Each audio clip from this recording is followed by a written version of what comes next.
Okay, Jack, would you like to start by introducing yourself?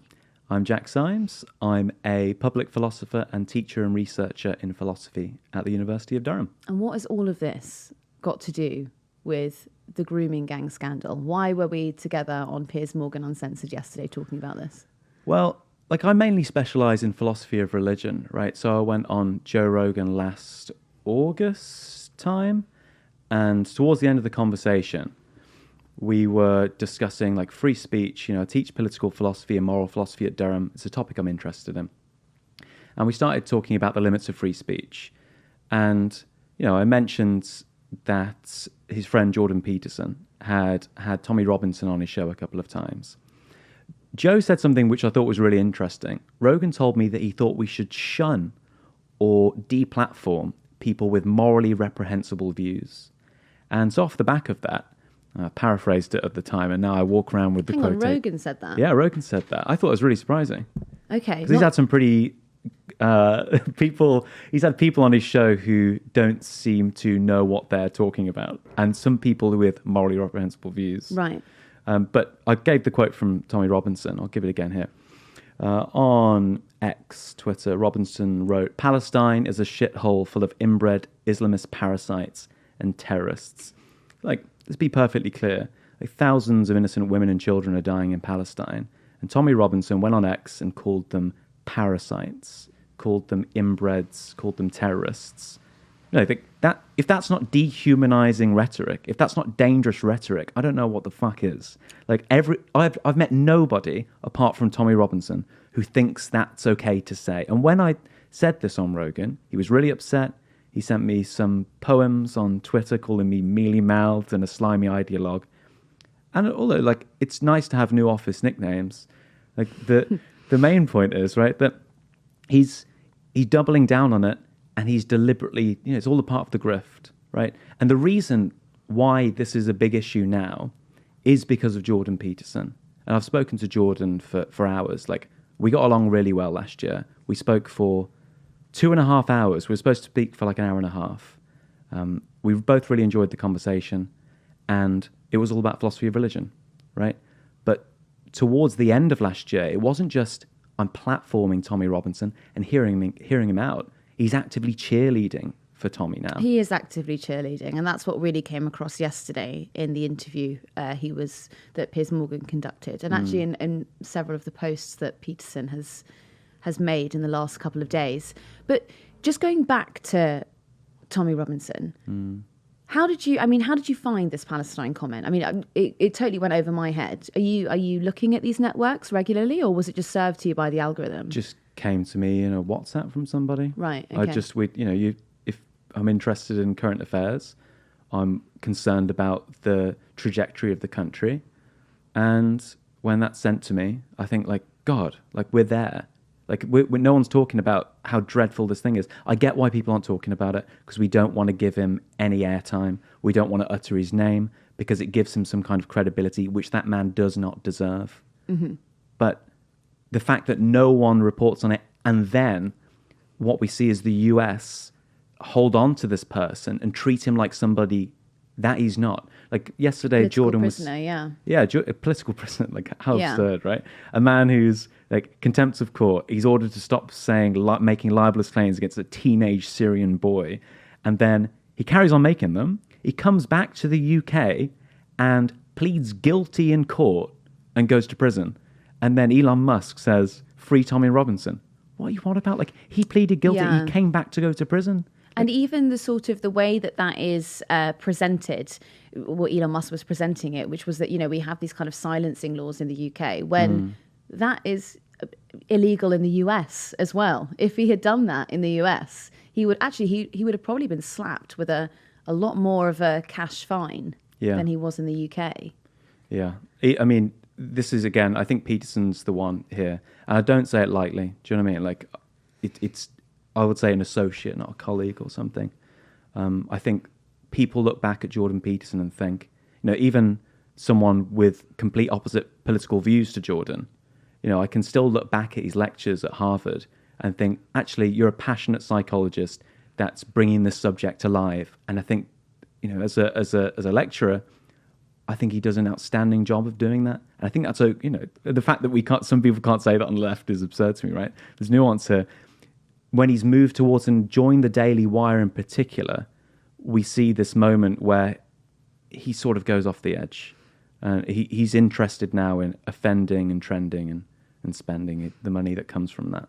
Which is, I mean, I want to ask you why, but I mean, you're not in the psyche of Jordan Peterson, but it just sort of seems.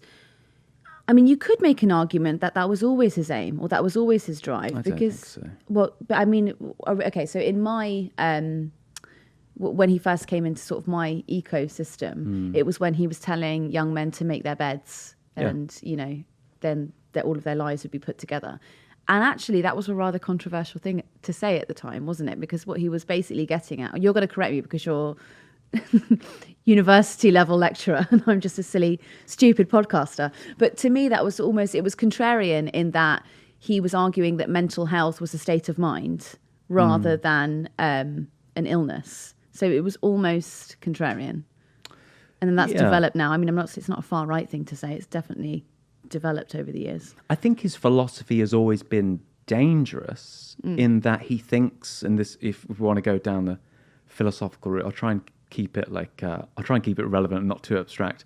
Jordan thinks fundamentally that what matters is a sense of purpose, and that happiness and suffering aren't relevant to life's goal. If you have a purpose, that's what's important. Which, if you look at that politically, that's a great thing to say to people when they're unhappy with the circumstances they find themselves in. Philosophically, it's nonsense as well, right? If you had a purpose, but that purpose was to be beaten up every day, that wouldn't be a fulfilling life, right? Your purpose needs to produce happiness and needs to be conducive of flourishing.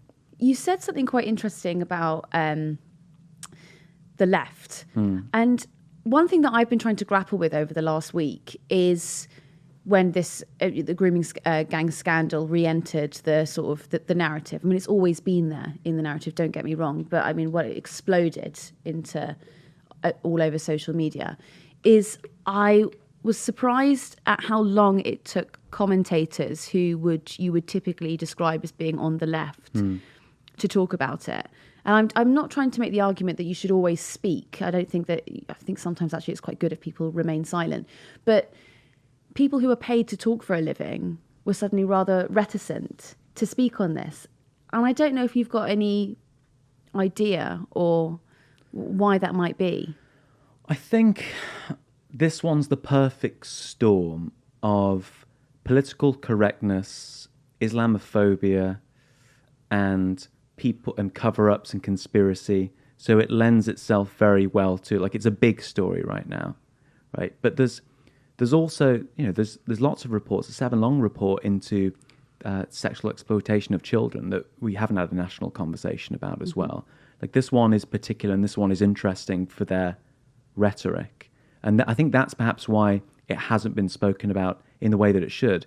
It's also, this Labour line that we need to focus on the current solutions and implement the findings of the local reports. Right? In my view, simply is that we can have a national inquiry and implement these things. But the issue is more deeper in that we're not prosecuting people for sexual violence enough by any means. That's ultimately, if this is going to come to justice, then it can't just be grooming gangs, sexual violence gangs, regardless of the ethnicity. We need a big national conversation about how we're going to make sure people are prosecuted for sexual violence more generally. We need to speed up court cases. We can't have victims sat there waiting for their court dates and all the pain and trauma that comes with that. But not just that, but then even having, in some cases, having their case thrown out, because if you go to trial, you're waiting for trial, and that's 3 years before you get your date, some of your testimony might not add up or match up over that 3-year span. And if it doesn't match up perfectly, whoever's on the defence will be able to collapse your trial very quickly because you seem like a not credible witness. Yeah. It's also giving victims the option to record their testimonies and not appear in court in front of the perpetrators and in front of the people that committed these acts onto them. Why don't we do that? That is really bizarre. There are sensible, straightforward things that we can do to make it easier. And those are the things we ought to be talking about and pushing for alongside a national inquiry into this. I don't see why you can't do both. It seems pretty sensible to me. There's an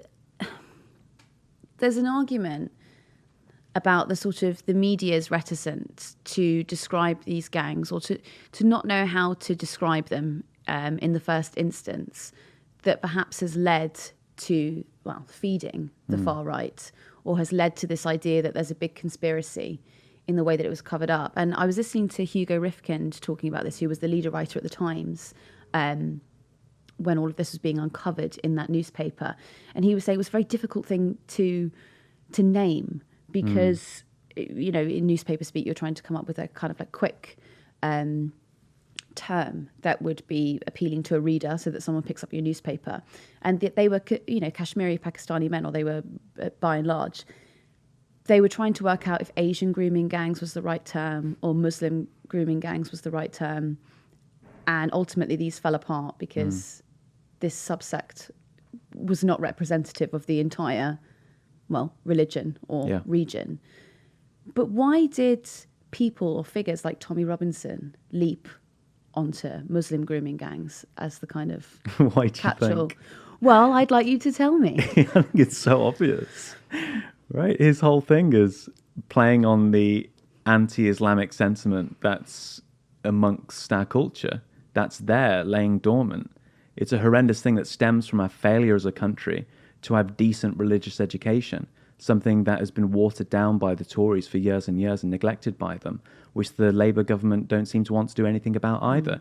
Religious education in this country is mandatory up to the age of 18. Anyone listening to this can probably imagine their last RS or RE lesson, maybe 14, 15 when they started doing their GCSEs. They're certainly not doing it up until A-level. And the religious illiteracy in this country is the fault of our education system, and we're paying the price at the moment. People don't know left from right when it comes to what Muslims believe. They can't name you fundamentals. I don't actually think it's their fault, right? That sounds, of course it's not their fault, right? We've got so many pressures and things to get on with and so many interests. Why go explore these ideas? It's the education system's job to be giving people these tools before they leave. And then these right-wing figures, they're able to exploit the sort of the fear of the unknown, right? Which I think is more of a problem almost in America than it is here. I mean, it's quite astonishing, the sort of rhetoric that you'll hear now on some podcasts. Quite openly, some commentators will describe the Quran as promoting paedophilia. Yeah, what was her name yesterday? It was... Natalie Winters, I had to check. Winters. She was from Steve Bannon's War Room podcast. I wasn't expecting her to say any of that stuff. I thought in the studio on Piers Morgan, when we recorded yesterday, we all basically agreed on the fundamentals, right? Tommy Robinson, bad. Grooming gangs, bad. National inquiry. And then, good, yeah. And she came on, she was like, actually the Quran, she insinuated that it promoted sexual violence, that it promoted rape, that it would allow you to have sex with a minor. She made that pretty explicit. Yeah. She danced around the edge and gave herself some wiggle room. That's a nice tactic. But ultimately, that's what she's saying. That was the point. Again, the point is that she doesn't know what she's talking about. And it does a huge disservice to the number of people who are young women who are sexually assaulted. Yeah. I mean, especially in the UK. I think we briefly touched upon this yesterday, but I tell you what, that show's so quick. You can't remember if you actually said anything at all.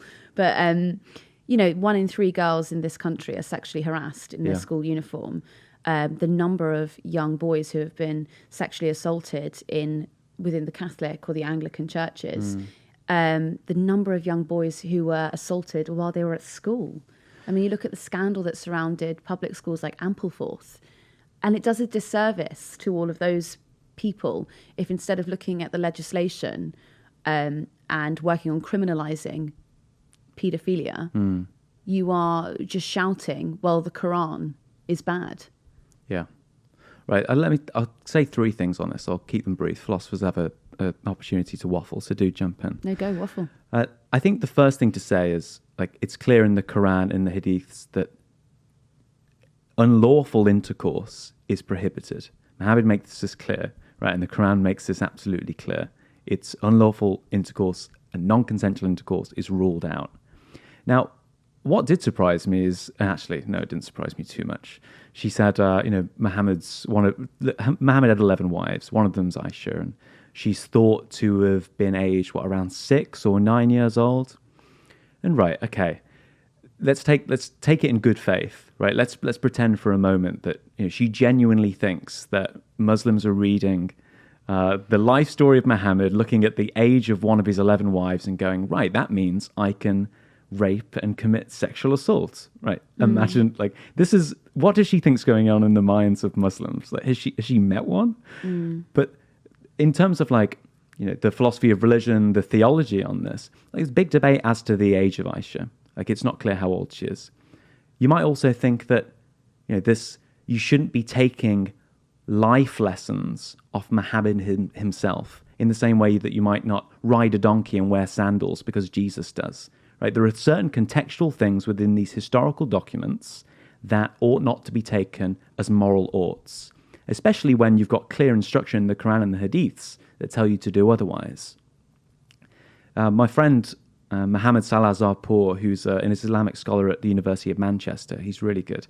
And I remember speaking to him about some of the, in my view, let's call them immoral ways in which women are treated within Islam or the scriptures as well. This is a nuanced issue. There are lots of problems with Islam. This isn't an Islam-specific problem, is all I'm saying.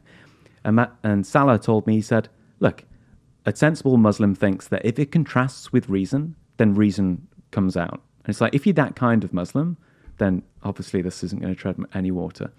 The third thing is that Natalie Winters, and afterwards I was like, who the fuck was that? I was like, you can tell they have someone on like that just to put the cat amongst the hens or something, cat amongst the chickens.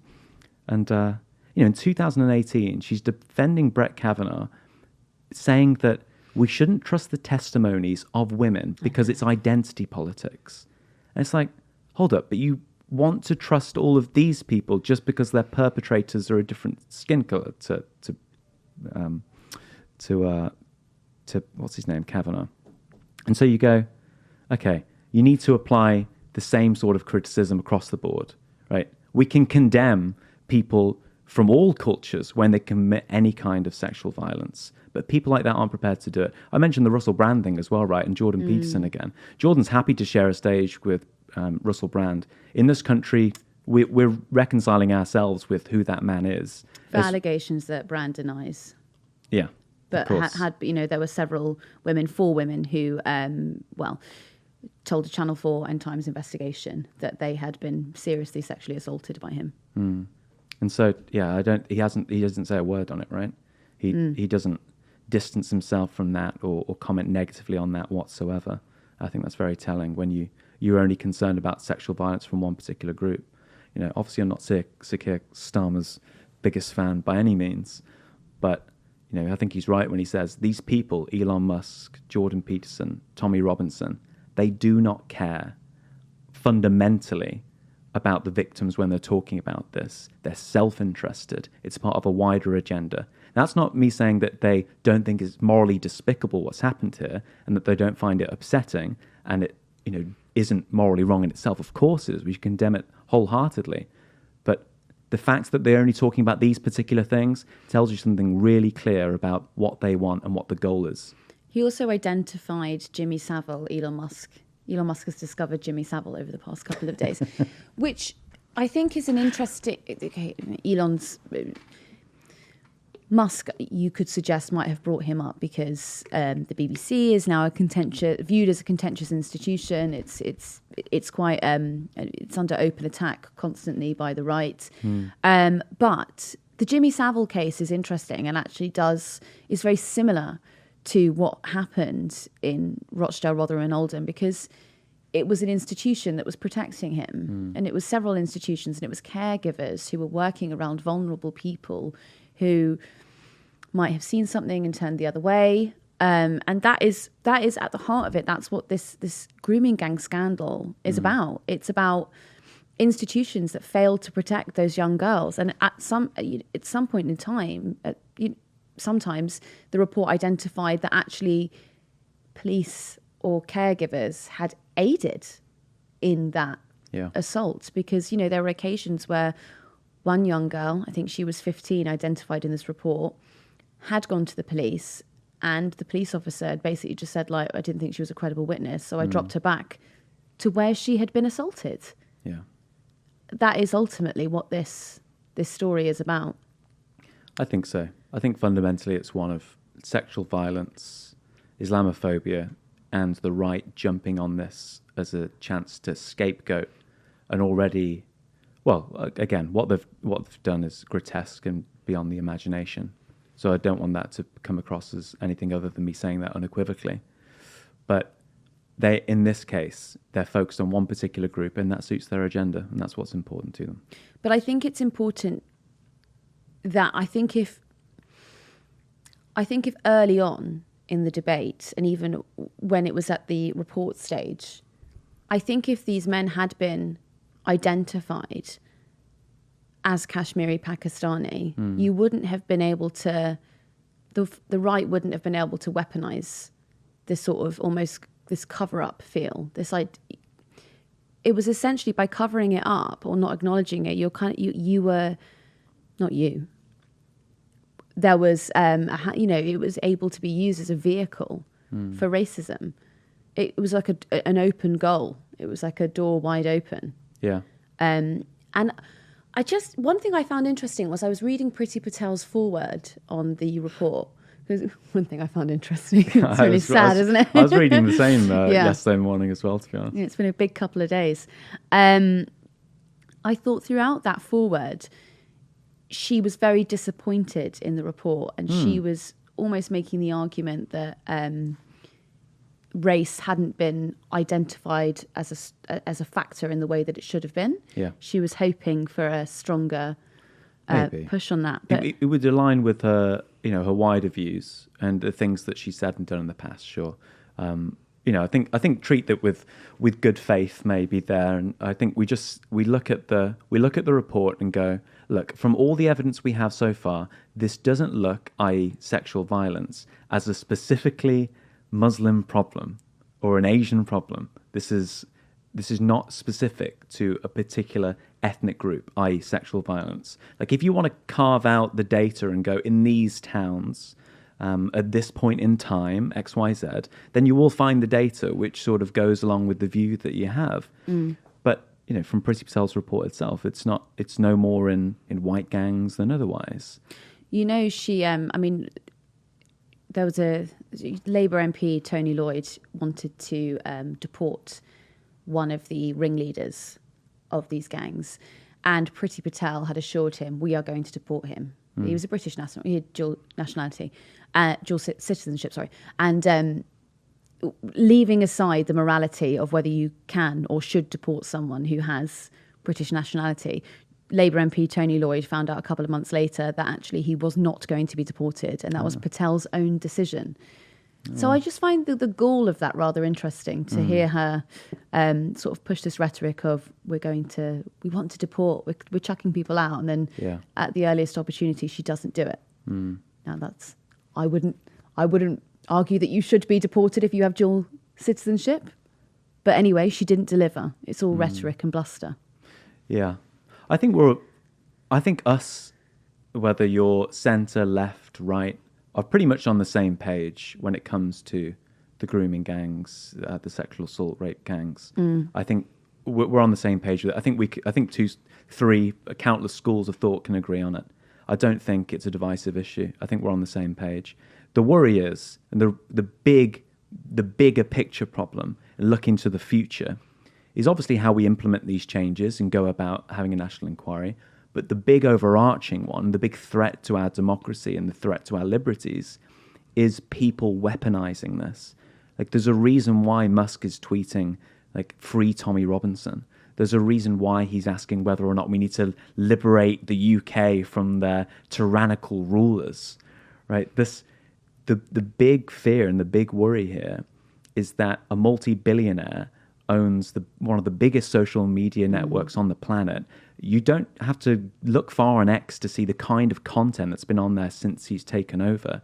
He's just giving you constant like, I guess, MAGA propaganda nonstop.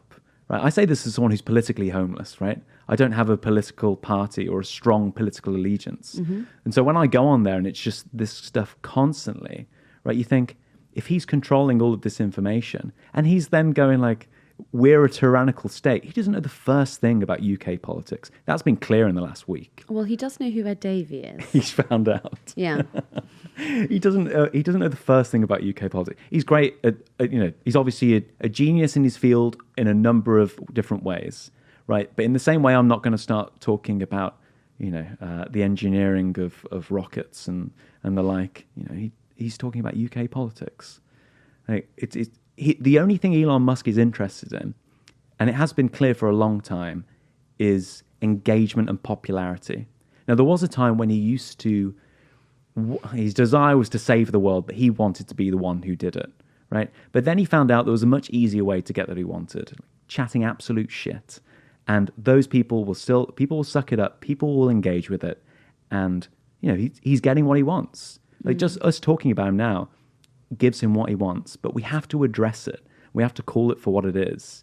It's shameless ego boosting.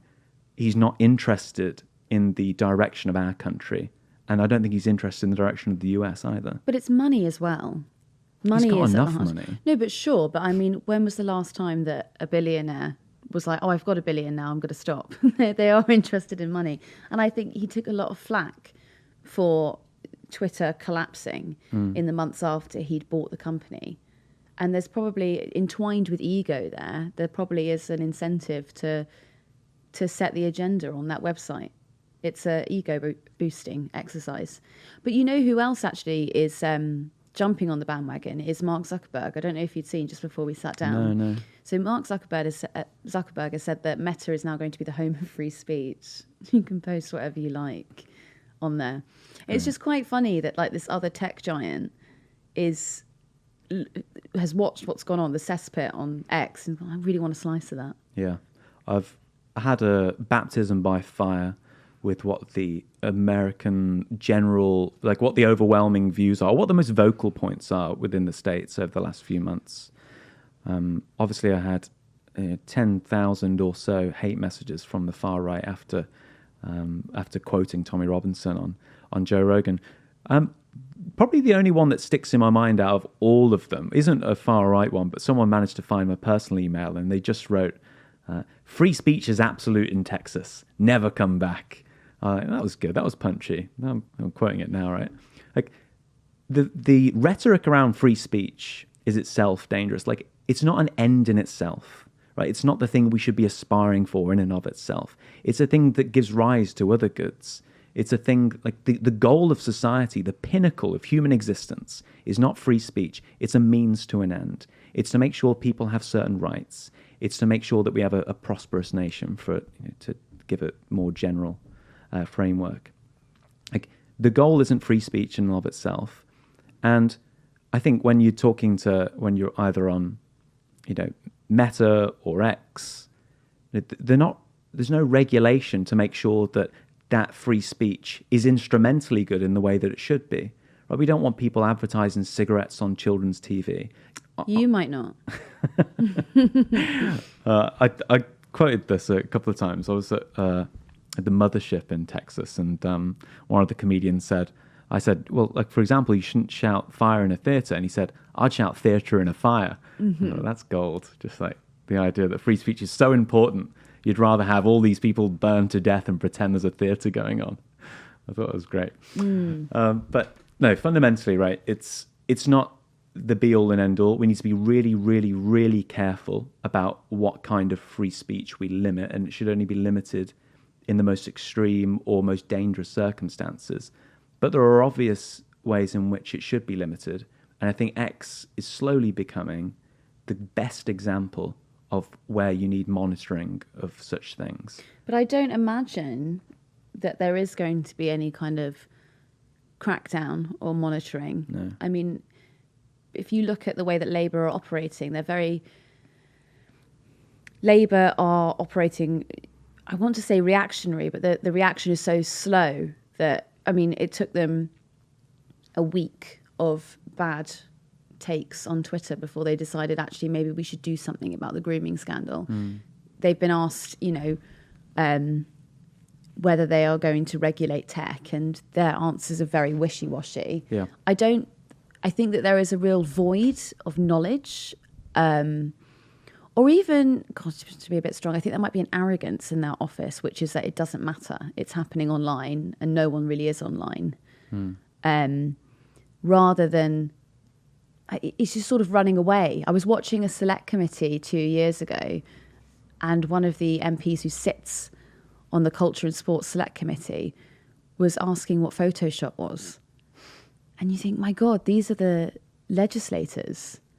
It's the knowledge is so behind. How on earth would you regulate something as huge as Twitter if you don't even know what the basics are? Yeah. I wouldn't say personally that it's an arrogance per se. I think from my look at it, it would be that what we don't want as a country is to continue to be the lapdog of the United States and the incumbent Trump presidency. We're not taking orders from Elon Musk. Elon Musk does not decide what we do as a country. I think that's the message. I think that's the right message. Occasionally, Elon Musk and Tommy Robinson get things right. Everyone gets things right. So what? The stop clock. We can say, thank you for bringing this to our attention as a country. We'll crack on with it now. Thank you very much. That's the end of it. Now, fuck off and leave us alone. But they can't. They won't leave us alone, because if you've got large swathes of the population who are on that social media site accessing that quote-unquote free speech, then... Just listen to him when he's right. It doesn't seem to be that difficult, right? If he says... He can shout and throw his toys out the pram as much as he likes, and he can post whatever he likes on his platform. It's what he seems to spend pretty much all of his time doing anyway. He's going to do it. I'm not doubting that. But if it cuts through and he actually taps into something that's relevant and important, yeah, we'll listen to him. Same with Tommy Robinson. You know what I mean? I think that's a nice place to leave it. Did you have something else? Because were you writing down? No, I was just doodling. Okay, great. Sorry to bore you. Jack, thank you for coming on. Cheers, thank you.